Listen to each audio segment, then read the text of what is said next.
Hello, everybody, and welcome to the Just Work podcast. It's Hello, me, Kim everyone. Scott, and Ernest Adams. we got some feedback that we just We got jumped some. right in, didn't we? You got some, we got the same feedback, which means we were on to Yes. something. Yes. So let's back up and introduce each other so that and That'd be try to fantastic. explain what the goal of this podcast is. So I'm going to introduce Ernest. Okay. Ernest is well, we'll introduce ourselves, but I want to just Yeah. introduce how I met you. So Okay. Ernest is you are one of those people, you know how every once in a while in your career you meet someone and you're working with them and you just click. You just like Yeah. talking to them. And for me, I was doing some work at a previous employer of Ernest, and he and I always had great conversations, and Yes. and that was what inspired me to call you up and ask you to do this with me. So why don't you jump in and give a Yeah. couple Well, and words of your I would say background? thank you for doing that, Kim. Because this has been such a privilege of mine.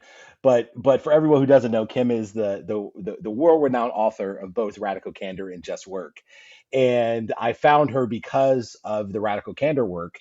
That she had done, and I was in my previous employer looking for someone to come in and do some work with us, and so that is how Kim and I met. And to her point, from the very first conversation we had, number one, it was very approachable to get to her, which was something I loved. And then from the moment that we began to talk, there was a lots of kindred spirit happening. So super excited to be here with you, Kim, and share some conversation. And what do you think? Do we need to tell folks where we used to work? Should I explain my background? You want to explain yours? Yeah, we probably should just because it helps to give some credibility. So I don't know that this earns me credibility, but I did three failed startups uh, early in my career, and then I started working at Google, and that worked out a lot better than all those failed startups. I led AdSense, YouTube, and DoubleClick teams at Google. And then I kind of woke up one morning and realized that the thing I really cared about was not cost per click, although that was going pretty well there at Google, but rather the opportunity to create a team on which people could do their best work and enjoy working with each other. And there wasn't a job where that was the day job at Google, but Apple University was just starting up, and a professor of mine suggested that I join Apple. So I did that for a couple of years, and then I started writing Radical Candor, which I almost didn't publish, and I'm glad I did. Oh my goodness. And then we talked last time a little. Did we talk about what prompted me to write Just Work? We probably should if we didn't. But Ernest, why don't Yeah. you talk a little bit about you've had an incredible career. Yeah, I've had a great career with some big names that have been super fun. So, been in human resources now for over 20 years.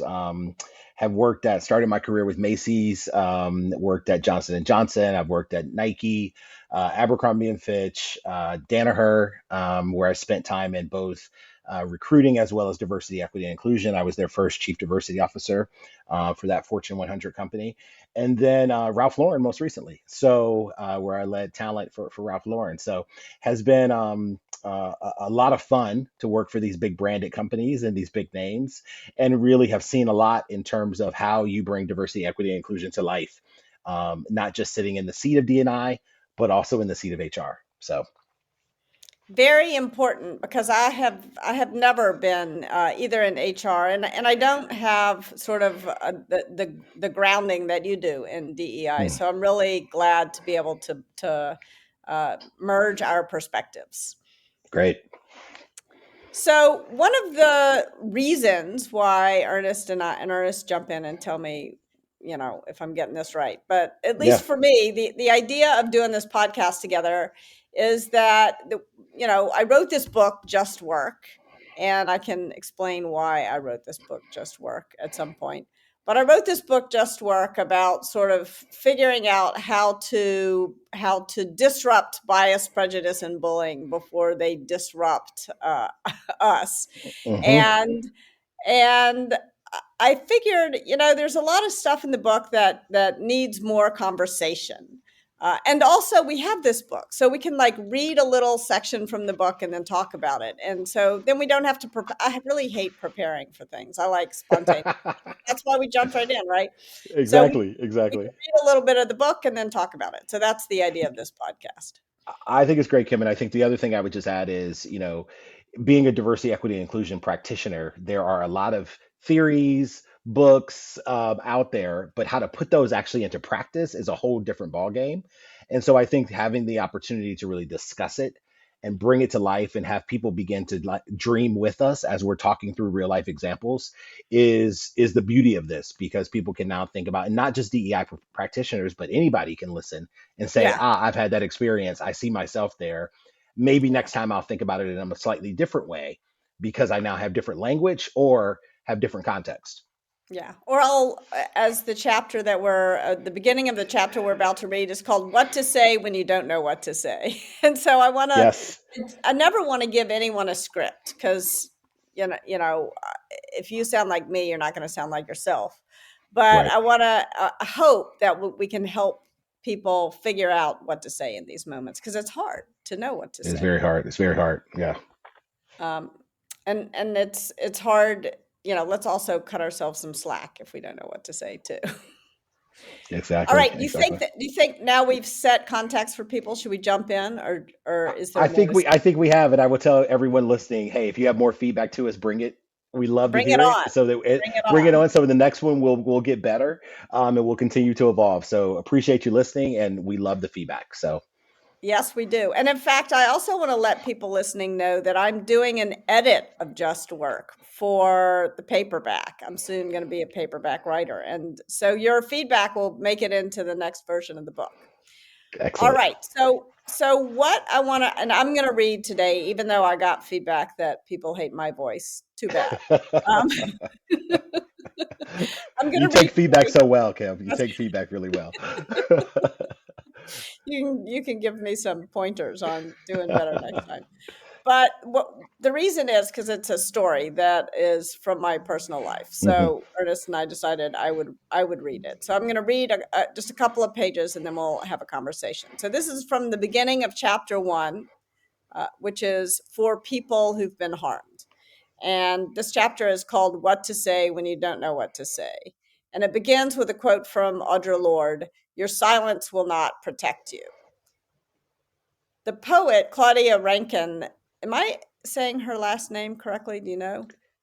I don't know, and it's funny you Okay, say that so because I was going to ask you. well, someone will give us some feedback. The Yes. poet Claudia Rankine expresses the disorientation and discomfort of realizing that someone is incorrectly assuming things about you based on a stereotype. Here's a quote from from her work. What did he just say? Did she really just say that? Did I hear what I think I heard? Did that just come out of my mouth, his mouth, your mouth? The moment stinks. Then the voice in your head silently tells you to take your foot off your throat because just getting along shouldn't be an ambition. I think about that quote probably 10 times a day. It's something that really moves me. Okay, so I'm going to keep reading now and stop commenting. My goal is to help you make a conscious decision about how or if to respond. It's tempting to default to silence in these moments, but defaulting to silence can rob you of your sense of agency. Sometimes you may decide to remain silent, and that's your right, but make a proactive choice. If you decide not to respond, feel good about it. You get to choose your battles. If you decide it's worth it to respond, you may not know what to say. What follows are some stories to help build a shared understanding of how difficult these moments can be and how some ideas, sorry, I do not read out loud very well, and some ideas that might help make it easier to find the words you need. This story is called Mr. Safety Pin. I was just about to give a radical candor talk to the founders and executives of some of Silicon Valley's hottest startups. A couple hundred men were at the conference. I was one of only a handful of women.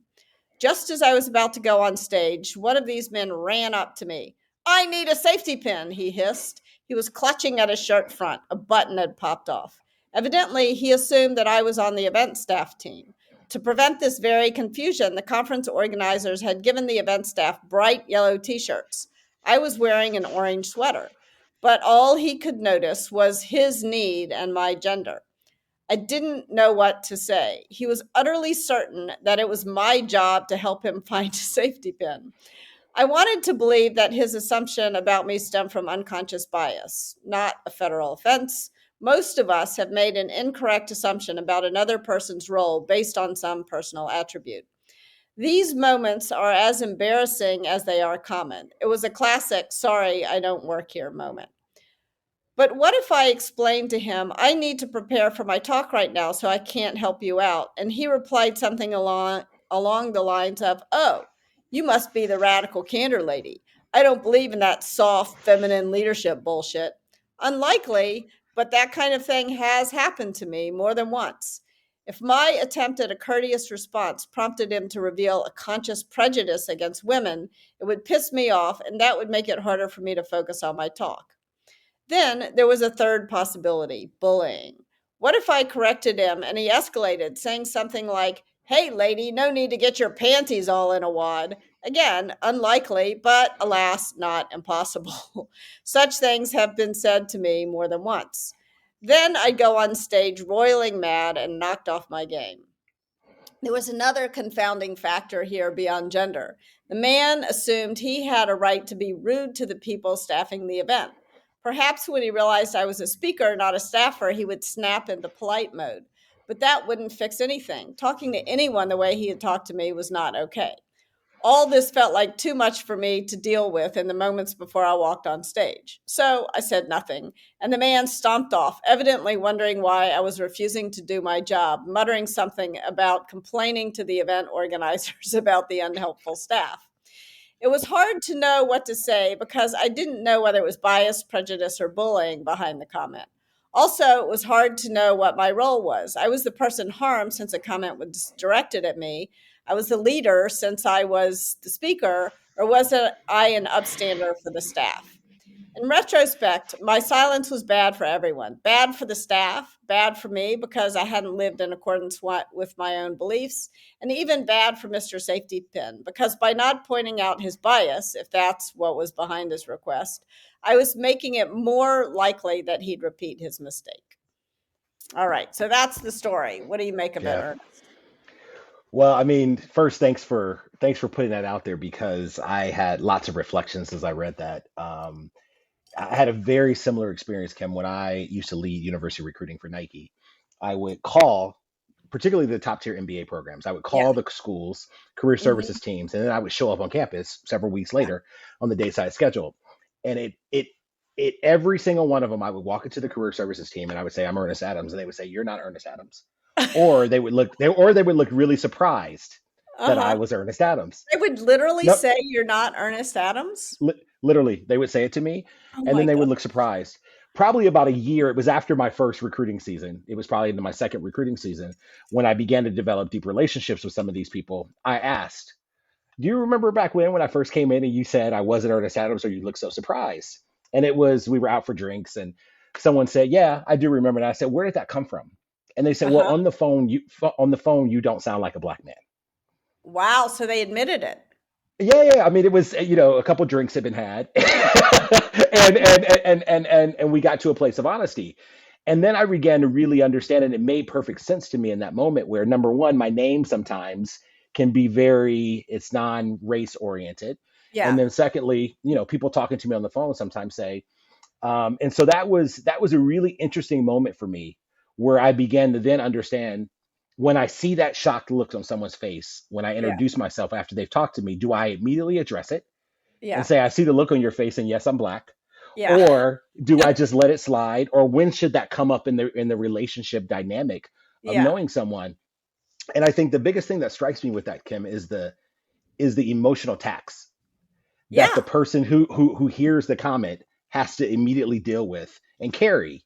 So now I got to process, do I want to address this? When do I want to deal with it? How do I want to deal with it? Will it damage the relationship? So many different factors that go through your mind there. Yeah, and I'm so sorry. I mean, you should not have to tiptoe through the tulips of someone else's bias, right? Yes, And yes, yet that, you have to worry about how they'll respond when you correct their mistake. yes, yes, Um, yes. yeah. Yeah, and what's interesting is what I found is that I am much more in tune now, fast forward many years later. I find that I address these things much more so in my professional life than I do in my Mhm. personal life. Yeah. So Because how would you deal with it now if you walked in and someone said, "You're not Ernest at it." Like, how would you deal with yeah, that now? yeah, first let me recognize that the first thing that goes through my mind is a recognition of my privilege that I have now for being in a Mhm. senior level position inside of organizations. Being a Yeah. senior level gay black man, I Yeah. have privilege that says that I need to make sure that those black LGBTQIA plus folks who are coming behind me don't Yeah. have to deal with what I'm dealing with. And so the Yeah. privilege to be able to say something and to be Yeah. able to the responsibility to be able to say something, I carry that very heavily, and Yeah. it is something that's very important to me. So I don't think it's important. I don't. It's not a burden Mhm. because on the other side of it, there's a lot of perks that come along with it. So now I think I say to people all the time, I was like, I see the look on your face, and yes, I'm black. You Yeah. know, I just put it out there and I just address it because I don't, it's not my burden to carry. I want to Yeah. give you back your burden to process through, Yes. and so Yeah. let me just transfer that immediately. You know? That is really good. And what do people how Yeah. do people respond? You know, it Usually depends. It depends on where they're at, Kim. If I'm in the deep south, sometimes people will look at me in a state of shock. yeah. But what I would say is, depending on where people are in their own journeys, some people are embarrassed, are incredibly Mhm. embarrassed. Oh, I would have never thought that. And then I ask, well, what was that look on your face about? Right? It was so Yeah. because obviously something caught you off guard. So I Yeah. want to know what caught you off guard. You Yeah. know? And So I think what's coming up for me as you're telling the story is how deeply ingrained these people's biases are that yes, they would say to you, "You've just said I'm yes, earnest," and they would just say, "I was expecting a white man, so I am going to tell you you're not." Like, you're that's a hundred ridiculous, percent, isn't a it? hundred But percent, you know, a hundred percent. something similar happened to me one time. I was on a board of directors, and Hmm. they had chartered a plane for us to fly to the board meeting, Okay. and I was the only woman on the board. And so we were sitting in the like little waiting area for the chartered plane. This is a story of privilege. I'm gonna Yeah, just I was gonna say talk about privilege, right? apologize. So we're in a little waiting area, and the pilot comes out and he says, "I don't have." He points at me and he says, "I don't Mhm. have you on the manifest." And I said, "Why not?" I was confirmed, and then I said, "Let me see the manifest." And I said, "I'm Kim Scott." And he said, "No, you're not Kim Scott." It was a similar kind of thing. Yeah, yeah. And he said, "I didn't have any women on the manifest." I'm like, "You have Kim Scott. I'm Kim Scott. I'll show you my ID." Like it took me pulling out my ID and showing to him before he Wow. was like, "Oh." And then he said, "Oh, I didn't think there were any women on," but he was so Wow. certain that I didn't belong on the plane. Yeah, It yeah, was it yeah. was it was really, and he evinced no embarrassment Yeah. whatsoever. No, yeah, I mean, like I said, I think it depends on where that person is and understanding and recognizing. You did something here. You apologized for your privilege, Kim, which I would say back to you. There's no apology needed because I think you own privilege and you give back to people through your writing, through your talks to really break down those barriers. And to me, that is the responsibility that goes along with privilege. So I just wanted to recognize that also that I think if you were a person I was sitting here talking to who does not do any of that stuff, I think the apology would be necessary. But Yeah. you know, Well, I mean, I guess flying private pollutes the earth. Like maybe there there's might that be part. There's that part. apology Yes. necessary for that. Yeah. It's not just Yeah. I get privilege. that. It's like carbon. My carbon Yeah. footprint is not small that day. That part I understand. Yes. Yeah. Yes. Yeah. But it's I mean it's a really interesting piece because I reflect on that and I think you know sometimes like when you're on vacation and you check into I mean the other place I get it a lot is people not thinking I'm gay Hmm. because I can quote unquote pass Yeah. as masculine. which Yeah. is now we're getting to a whole bunch of gender stereotypes around LGBTQIA plus people. Yeah. And my husband and I talk about this a lot. That there's times when we just it baffles us that people still to this day say, "Oh, you guys can't be a couple because you're both two masculine men." And I'm like, what does that even mean, right? Like, there's such a spectrum, but it is, like we're on vacation. Sometimes he'll look at me and I'll look at him and I'm like, are we going to address this? Are we not going to address this? Yeah. I'm continually struck by, again, the emotional tax that comes along with this. And I think it's completely appropriate for people to say, I don't want to deal with that today. I don't want Yeah. to deal with that now. That's how you talked about that in the book. I don't want to deal with that right now because I don't want to let that bring me down. Yeah. Right. And I think the recognition of our humanity in that, to be able to say, sometimes I want to teach, sometimes I don't want to teach. Yeah. And that is our right to be able to do so. Yeah, I think that's really important. And that some feedback I got on this chapter is that I was sort of it tilts in the balance of speaking up. It's encouraging Mm, people to speak up. But I totally agree with you. You do not you get to choose if you think yes. about the four different roles that I tried to structure the book around. When you Yes. are the person harmed, you get to choose whether or not you respond because Right. it is a burden. It's exhausting. It's totally exhausting.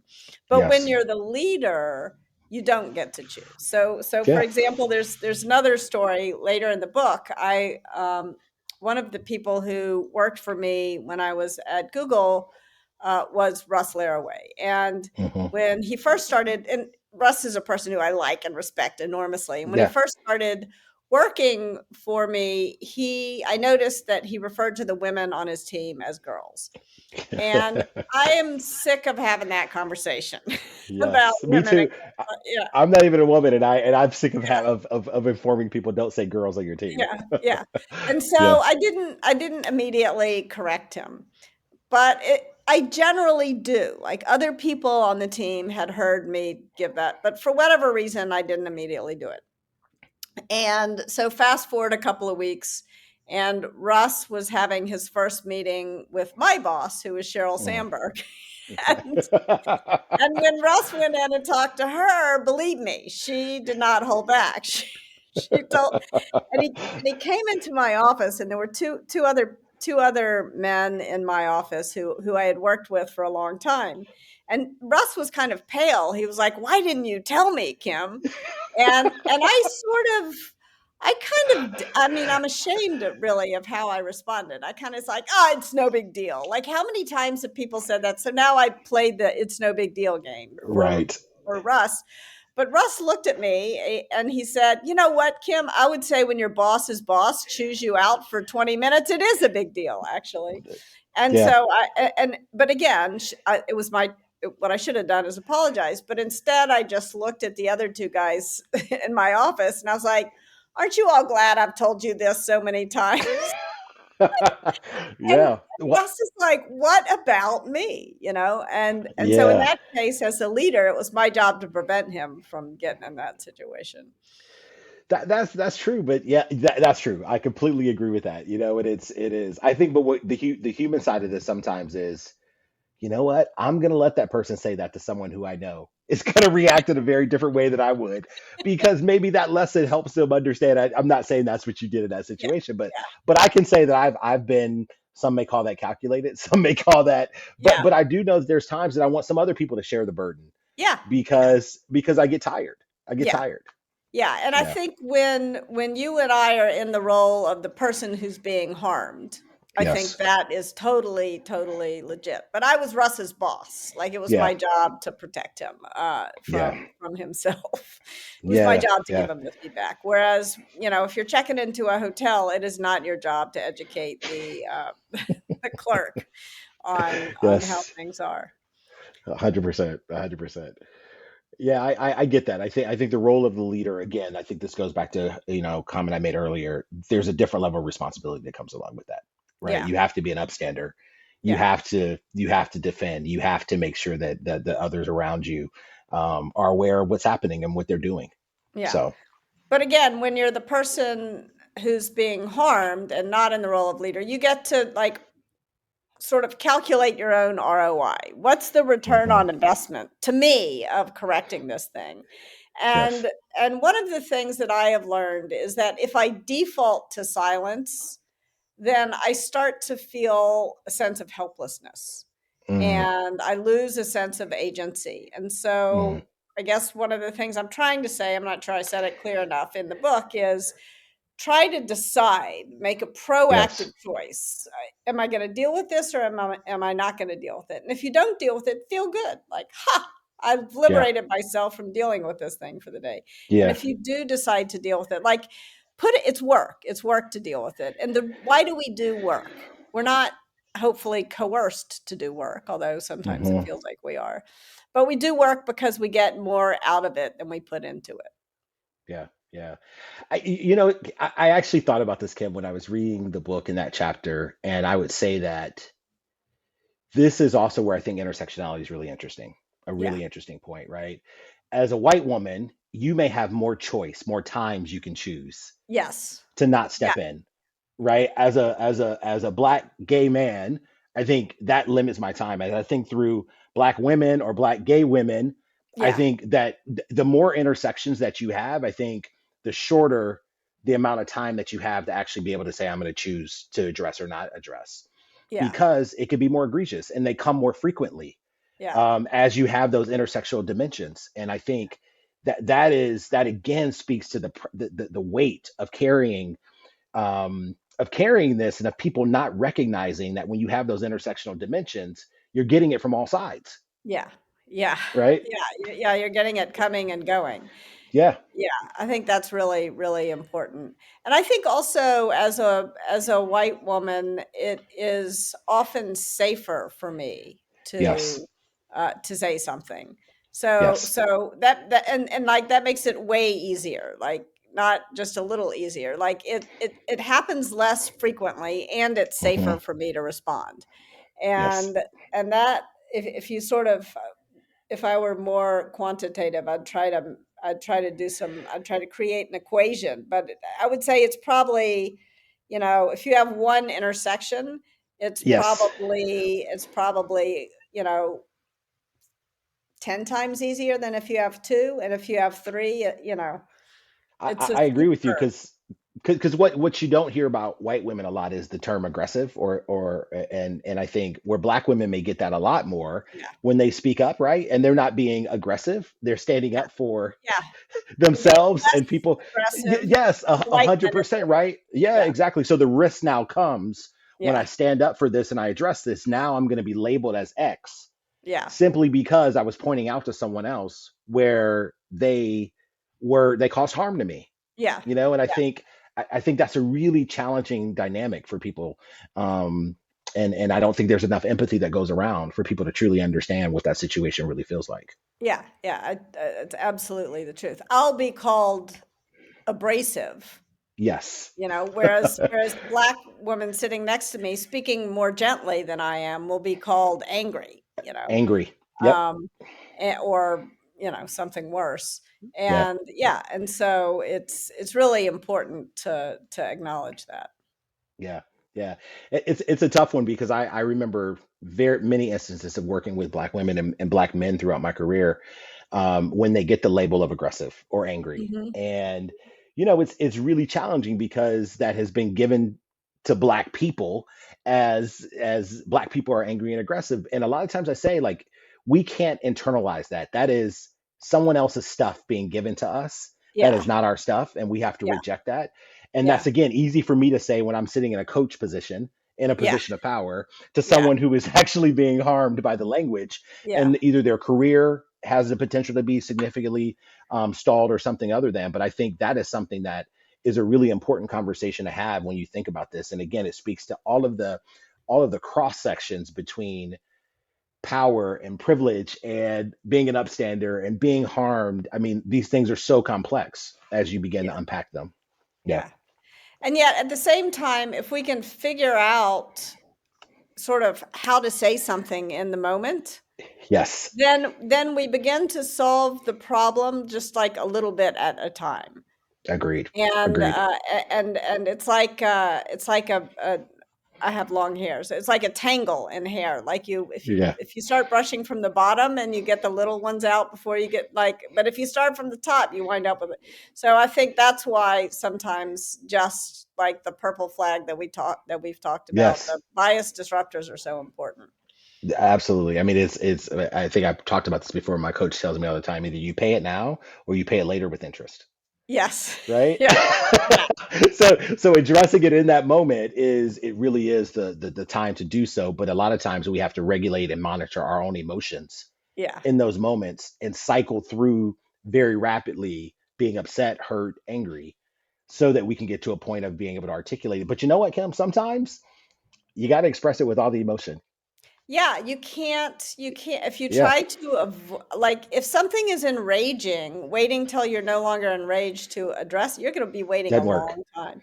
Exactly. The other thing that I have found is that I'll go into this silence and rage cycle. Mm, So hmm. someone says something, I don't say anything, I'm silent, and then they say it again, and like what was annoying becomes a little more annoying, and then they say it again, and by the time I get to rage, when I am finally going to say something, like now I'm going to Yeah, explode in a way that, yeah, in retrospect, I don't feel proud of, and so now I have to be angry at this other person and also angry at myself, and it's like that's yeah. paying it with interest, as your coach said. 100%, 100%. And I think that is getting to the, again, it's freedom, it's privilege to be able to say I'm going to address it up front all the time, because Yeah, there's a lot of instances, particularly in the workplace, where the people being harmed are at a more junior level or at a more yeah, than the person who's causing the harm. And so it's a lot to consider there. And unfortunately, a lot of times some of my HR peers are not always equipped to be able to coach people through those situations. And so I'm happy that you and I are discussing this, because it gives people an opportunity to really think and reflect, how might I handle this so the next time it comes up, I'll be able yeah. to address it. Yeah. I also just want to I love so much being in my middle 50s because it is like life is easier. It was so much Yeah, harder. So, for all of you yeah. young folks out here listening, it gets better. I promise It it really does does. get better. Hang in It there. it does. It does. I said this to my mom actually today. I said I'm really happy to be in my mid 40s, because the experiences that I've had now, Yeah. I would not have addressed some of these things the same way when I was in my 20s. Now, Yeah. having said that, I wish I had the stamina and the energy Yeah. that The I had when I energy. was in my 20s. Yeah. Yes, yes. Yeah. Absolutely. Well, on that note, I want to thank everybody for tuning in, listening, and thank you, Ernest. As always, I learned so much from you. It's great, Kim. Looking forward to the next one. And again, thanks to everyone for listening and looking forward to your comments. Take care.